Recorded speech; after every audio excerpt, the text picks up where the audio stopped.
tahun 1900 yang berkaitan keuangan negara. Dalam pemeriksaan pengelolaan dan tanggung jawab memperhatikan permintaan sarana dan prasarana pendukung lain Dilakukan oleh BPK yang disusun. Badan Pemeriksa Keuangan atau BPK adalah suatu lembaga yang dibentuk, yang bebas dan memilih dan berkedudukan di kota dan memiliki perwakilan di setiap provinsi. Badan Pemeriksa Keuangan adalah sebagai badan pemeriksa keuangan eksternal terhadap pengelolaan keuangan negara. Pemeriksaan atas laporan keuangan oleh BPK dilakukan dalam rangka memberikan pendapat atas kewajaran informasi keuangan yang disajikan dalam laporan keuangan. Nah, BPK adalah satu-satunya pemeriksa lembaga eksternal di Indonesia yang mempunyai kewenangan besar dan memberikan opini terhadap laporan pengelolaan dan pertanggungjawaban keuangan negara. Adapun mengenai dasar-dasar yang mengatur mengenai kewenangan BPK, yang pertama, keberadaan BPK pertama-tama ditetapkan oleh Undang-Undang Dasar 1945 pada pasal 23 ayat 5, yakni yang memuat amanat untuk memeriksa tanggung jawab tentang keuangan negara. Diadakan suatu badan pemeriksa keuangan yang peraturannya ditetapkan dengan undang-undang. Nah, kehadiran pasal tersebut menunjukkan bahwa sejak awal para pendiri Republik Indonesia sudah menyadari bahwa dalam rangka menegakkan pemerintah yang bertanggung jawab diperlukan sebuah badan pemeriksa keuangan. Pengaturan undang-undang yang pertama kali mengikuti amanat Undang-Undang Dasar 1945 baru terbit pada tahun 1973. Kedudukan konstitusional BPK RI dinyatakan sebagai lembaga tinggi negara yang dalam pelaksanaan tugasnya terlepas dari pengaruh dan kekuasaan pemerintah, akan tetapi tidak berdiri di atas pemerintah.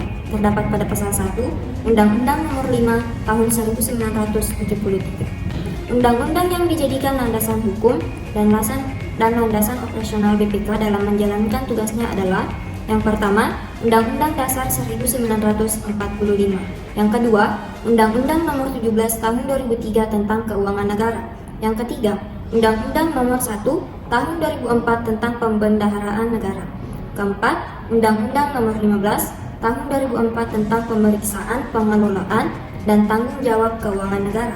Yang kelima, Undang-Undang Nomor 15 Tahun 2006 tentang Badan Pemeriksaan Keuangan sebagai pengganti dari Undang-Undang Nomor 5 Tahun 1973 tentang Badan Pemeriksa Keuangan. Peran BPK dalam melakukan pemeriksaan terhadap pengelolaan keuangan negara menurut Undang-Undang Nomor 15 Tahun 2006. BPK memiliki kewenangan untuk menghitung, menilai, dan menetapkan kerugian negara dalam penggunaan anggaran oleh suatu entitas.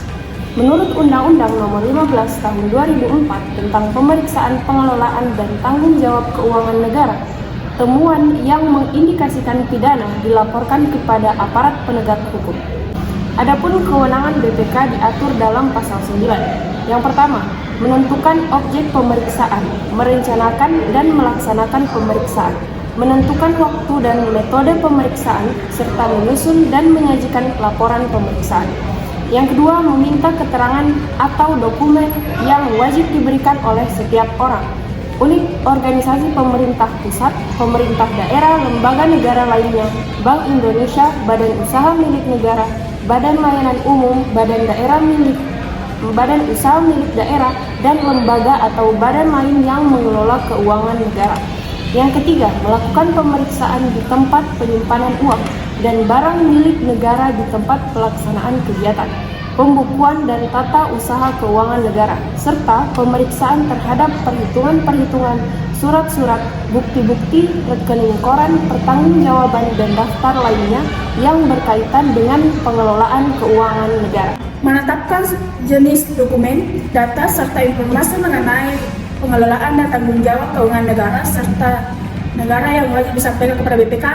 Yang kelima, menetapkan standar pemeriksaan keuangan negara setelah konsultasi dengan pemerintah pusat atau pemerintah daerah yang wajib digunakan dalam pemeriksaan pengelolaan dan tanggung jawab keuangan negara. Yang keenam, menetapkan kode etik pemeriksaan pengelolaan dan tanggung jawab keuangan negara. Yang ketujuh, menggunakan tenaga ahli dan atau tenaga pemeriksa di luar BPK yang bekerja untuk dan atas nama BPK. Kedelapan, membina jabatan fungsional pemeriksa.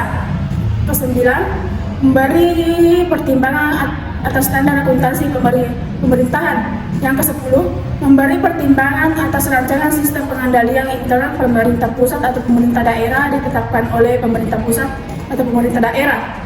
Adapun peran pokok BPK adalah memeriksa asal-usul dan besarnya penerimaan negara dari manapun sumbernya, dan harus mengetahui tempat uang negara disimpan, untuk apa uang negara itu digunakan. Beberapa tahap yang dilalui BPK dalam melaksanaan pemeriksaan yaitu tahap perencanaan, pelaksanaan, dan laporan hasil pemeriksaan. Tahap perencanaan pemeriksaan. Untuk mewujudkan perencanaan yang komprehensif, BPK dapat memanfaatkan hasil pemeriksaan aparat internal pemerintah, memperhatikan permintaan, saran, dan pendapat lembaga perwakilan, serta mempertimbangkan informasi dari pemerintah, bank sentral, dan masyarakat. Perencanaan pemeriksaan harus dengan jelas menentukan tujuan pemeriksaan, kewenangan pemeriksaan, dan metode pemeriksaan. Adapun metodologi atau metode pemeriksaan meliputi hal-hal berikut. Yang pertama, audit subjek, menentukan apa yang diperiksa. Yang kedua, audit objektif, menentukan tujuan pemeriksaan. Yang ketiga, audit scope, menentukan sistem, fungsi, dan bagian dari organisasi secara khusus yang akan diperiksa. Selanjutnya, audit prosedur and step for data gathering, melakukan audit untuk memeriksa dan mengkaji kendali, menentukan siapa yang akan diwawancara. Yang selanjutnya, evaluasi hasil pengujian dan pemeriksaan spesifik dari organisasi. Selanjutnya, prosedur komunikasi dari pihak manajemen spesifik pada tiap organisasi. Audit report preparation, menentukan bagaimana cara mereview hasil audit, yaitu evaluasi keahlian dari dokumen-dokumen prosedur dan kebijakan dari organisasi yang diaudit. Dalam menjunjung tugas BPK ini telah diatur dalam wewenang BPK pada pasal 9 Undang-Undang Nomor 5 Tahun 2006 sebagaimana telah disebutkan sebelumnya. Yang kedua, tahap pelaksanaan pemeriksaan. Dalam menyelenggarakan pemeriksaan meliputi kebebasan dalam menentukan waktu pemeriksaan dan metode pemeriksaan, termasuk dalam pemeriksaan investigatif. Kemandirian BPK dalam pemeriksaan keuangan adalah ketersediaan memadai sumber daya manusia, anggaran, sarana dan prasarana pendukung lainnya. Badan pengawas keuangan juga diberikan kewenangan untuk mendapatkan data, dokumen, dan keterangan dari pihak yang diperiksa. Kesempatan untuk memeriksa secara fisik setiap aset yang berada dalam pengurusan pejabat instansi yang diperiksa, termasuk melakukan penyegelan untuk mengamankan uang, barang, dan atau dokumen pengelolaan keuangan negara pada saat pemeriksaan berlangsung. Hasil pekerjaan yang dilakukan oleh aparat pengawas internal pemerintah dapat dimanfaatkan oleh Badan Pengawas Keuangan, sehingga luas pemeriksaan akan disesuaikan pada bidang-bidang secara potensial berdampak pada kewajaran laporan keuangan serta tingkat efisiensi dan efektivitas negara.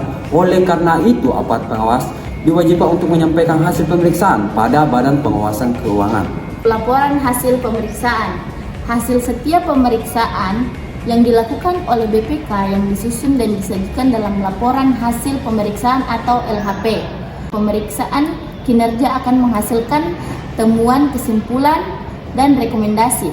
Sedangkan pemeriksaan dengan tujuan tertentu akan menghasilkan kesimpulan. Setiap laporan hasil pemeriksa, BPK akan disampaikan kepada DPR, DPD, dan DPRD sesuai dengan kewenangan dan ditindaklanjuti. Laporan hasil pemeriksaan juga disampaikan oleh BPK kepada pemerintah. Dalam hal ini, laporan hasil pemeriksa keuangan atau hasil pemeriksaan BPK digunakan oleh pemerintah untuk melakukan koreksi dengan penyesuaian yang diperlukan, atau sehingga laporan keuangan yang telah diperiksa di audit financial statement membuat koreksi yang dimaksud dengan sebelum disampaikannya kepada DPR dan DPRD. Pemerintah diberikan kesempatan untuk menanggapi temuan dan kesimpulan yang dikemukakan pada laporan hasil pemeriksa. Nah, undang-undang ini diwajibkan BPK melapor kepada instansi yang berwenang sesuai dengan peraturan perundang-undangan.